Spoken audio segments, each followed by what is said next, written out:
साताऱ्यात पावसाची रिपरिप सुरूच आहे आणि त्यामुळे जिल्ह्यातील घाट रस्ते आता धोकादायक बनू लागलेले आहेत। तर साताऱ्याकडून कास पठारकडे जाणाऱ्या रस्त्यावर दरड कोसळल्याने एकेरी वाहतूक सुरू आहे, मात्र प्रवासी जीव मुठीत धरून प्रवास करतात।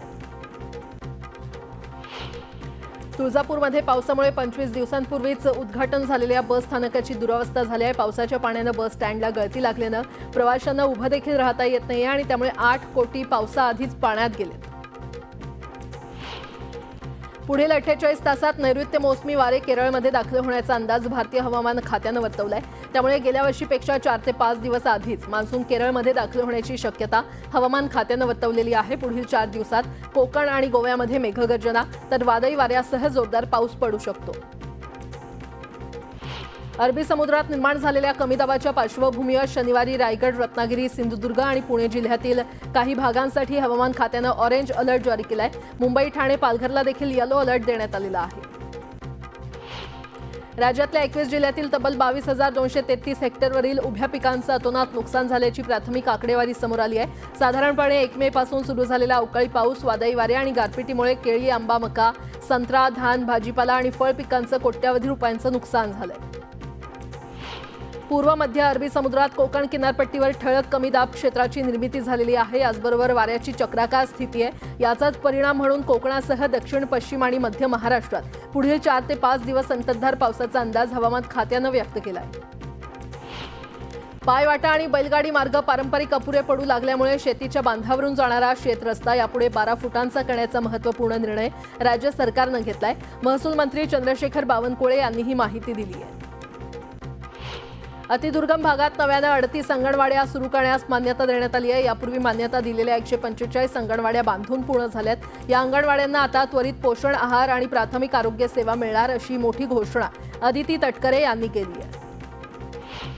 पाकला ड्रोन पुरवणाऱ्या एसिस गार्ड कंपनीशी संबंध असलेल्या एसिस इलेक्ट्रॉनिक या तुर्कीच्या कंपनीला महाराष्ट्रातील मुंबई आणि पुण्यातील मेट्रो प्रकल्पांमध्ये तिकीट प्रणालीशी संबंधित काम मिळालं असून ही कंपनी अजूनही हे काम करत असल्याची बाब उघडकीस आली आहे। दरम्यान या प्रकरणाची चौकशी केली जाईल असं मुख्यमंत्र्यांनी सांगितलंय। प्रभू श्रीरामाच्या अयोध्येमध्ये राम दरबाराची लगबग सुरू झाली आहे। मंदिराचं बांधकाम अखेरच्या टप्प्यात आल्यामुळे राम दरबार आणि प्राणप्रतिष्ठापना सोहळ्याची तयारी सुरू करण्यात आली आहे। राम दरबाराचा प्राणप्रतिष्ठा सोहळा 3 ते 5 जून दरम्यान होणार आहे। विधिमंडळाच्या अंदाज समितीच्या धुळे येथील कथित लाच प्रकरणाची चौकशी करण्यासाठी लोकसभेच्या धर्तीवर चौकशी समिती स्थापन करण्यात येणार आहे। गेल्या 20 वर्षांनंतर झालेल्या या प्रकारामुळे विधिमंडळ चांगलंच आक्रमक झालं असून ज्येष्ठ आमदारांची समिती नेमण्यात येणार आहे।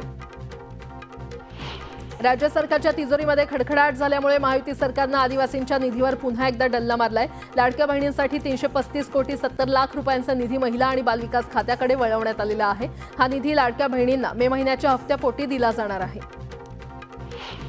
मतदानाच्या दिवशी मतदान केंद्राच्या बाहेर मोबाईल ठेवण्यासाठी सुविधा उपलब्ध करून देण्याचा निर्णय केंद्रीय निवडणूक आयोगाने घेतलाय। मात्र मतदारांना मतदान केंद्रात मोबाईल घेऊन जाण्यास परवानगी दिली जाणार नाहीये। सोबतच आता मतदान केंद्राच्या 100 मीटर अंतराच्या आत प्रचारासाठी मनाई करण्यात आली आहे। प्रसिद्ध कवी आणि गीतकार गुलजार यांना ज्ञानपीठ पुरस्काराने सन्मानित करण्यात आलंय। त्यांच्या वांद्रे येथील निवासस्थानी हा पुरस्कार प्रदान करण्यात आला। भारतातील हा सर्वोच्च साहित्य सन्मान आहे। गर्दीच्या वेळी प्रवाशांची होणारी आर्थिक लूट रोखण्यासाठी राज्य सरकारनं मुंबईसह राज्यात ॲप आधारित टॅक्सीच्या मनमानी भाडेवाढीला ब्रेक लावलाय। टॅक्सी चालकांना मागणी वाढल्यास मूळ भाडेदरात 1.5 भाडेवाढ करता येणार आहे। त्यापेक्षा जास्त भाडं आकारता येणार नाही। तसंच अकारण भाडं रद्द केल्यास टॅक्सी चालक किंवा प्रवाशाला दंड द्यावा लागणार आहे। मुंबई महानगर प्रदेश विकास प्राधिकरणाचा पहिला झोपडपट्टी पुनर्वसन प्रकल्प असलेल्या रमाबाई आंबेडकर नगर झोपडपट्टी पुनर्विकास प्रकल्पाची निविदा आज काढली जाणार आहे। पहिल्या टप्प्यात 4000 झोपडीधारकांचं पुनर्वसन करण्यात येणार आहे। राज्यातील शेतकरी, सर्वसामान्य नागरिकांचे महसूल विभागातील विविध कार्यालयात प्रलंबित असलेले प्रश्न निकाली काढण्यासाठी 1 जून ते 31 जुलै दरम्यान महाराजस्व अभियान राबवण्यात येणार आहे। याबाबत राज्य शासनाच्या महसूल विभागाचे सहसचिव डॉक्टर सत्यनारायण बजाज यांनी अध्यादेश जारी केलाय। मध्य रेल्वेच्या माटुंगा मुलुंड दरम्यान अप आणि डाऊन धीम्या मार्गावर रविवारी सकाळी 11:05 ते दुपारी 3:55 मेगाब्लॉक घेण्यात येणार आहे। तर पश्चिम रेल्वेवर भाईंदर आणि बोरिवली दरम्यान अप जलद मार्गावर शनिवारी रात्री 11:30 ते 3 आणि डाऊन जलद मार्गावर मध्यरात्री 1:15 ते 3:30 या कालावधीमध्ये ब्लॉक घेण्यात येणार आहे। देशात विमान प्रवाशांच्या संख्येत प्रत्येक महिन्याकाठी मोठी वाढ होताना दिसत असून एप्रिल महिन्यात देशात एकूण 1,43,00,000 लोकांनी विमान प्रवास केलाय. गेल्या वर्षीच्या एप्रिल महिन्याच्या तुलनेमध्ये चालू वर्षातील एप्रिल महिन्यातील प्रवासी संख्येमध्ये 8.45% वाढ नोंदवली गेली आहे. यंदा छाटणीची कामं संथ गतीनं सुरू आहेत. परिणामी गेल्या 2 ते 3 दिवसांपासून सुरू असलेल्या वळवाच्या पावसात 37 झाडांचं नुकसान झालंय. यापैकी काही झाडं मुळासकट उन्मळून पडली आहेत तर काही झाडांच्या फांद्या तुटलेल्या आहेत. मुंबईमध्ये गेल्या 3 वर्षांपासून राज्य सरकारनं नेमलेल्या प्रशासकांकडून पालिकेचा कारभार सुरू आहे. मात्र कार्यकाळ संपल्यानंतरही महापालिकेच्या निवडणुका नाही आहेत, महापौर नाही आहेत, तर नगरसेवक देखील नसल्यामुळे मुंबईकरांकडून नागरी समस्या आणि तक्रारींचा धो पाऊस सुरू आहे. तर पालिकेकडे गेल्या वर्षभरात सुमारे 1,15,396 तक्रारी आलेल्या आहेत. या तक्रारींचं निराकरण कोण करणार असा राज्य सरकारला प्रश्न पडलाय.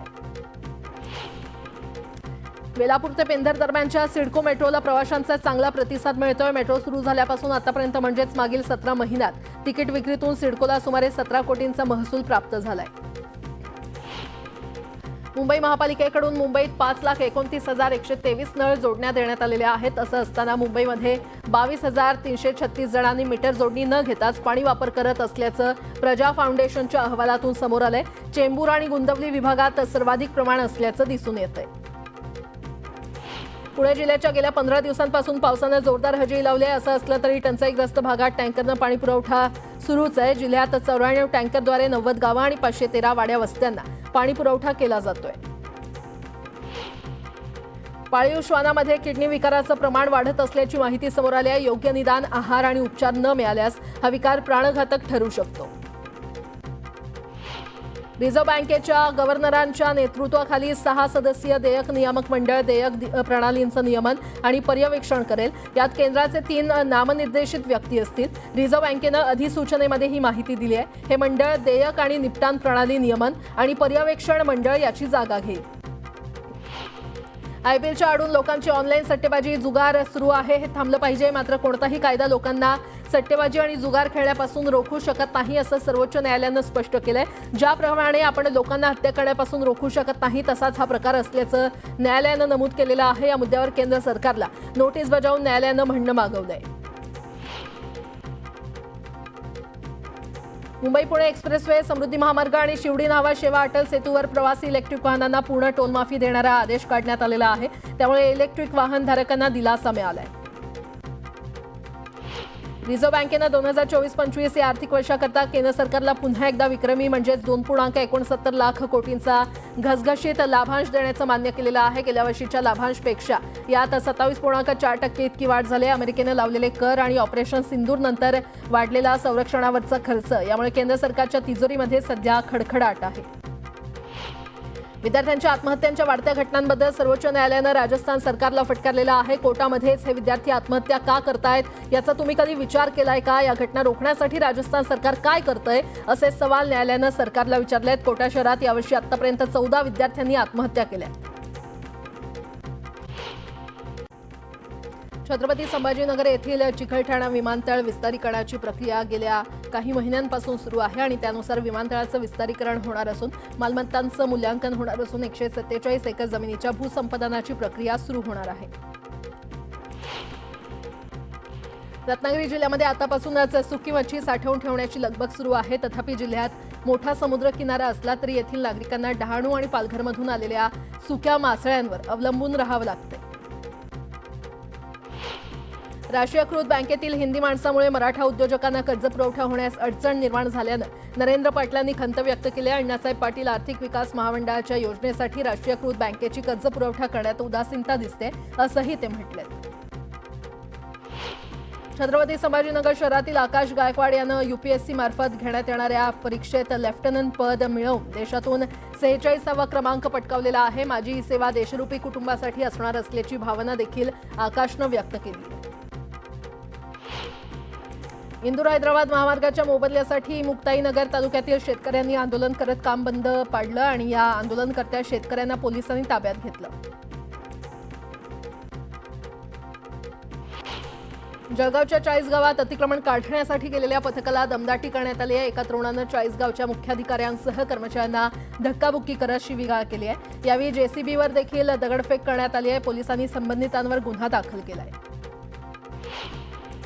जळगावातील सर्व कृषी केंद्र चालकांसोबत खरीप हंगामाच्या पार्श्वभूमीवर जिल्हाधिकारी आयुष प्रसाद यांनी आढावा बैठक घेतली।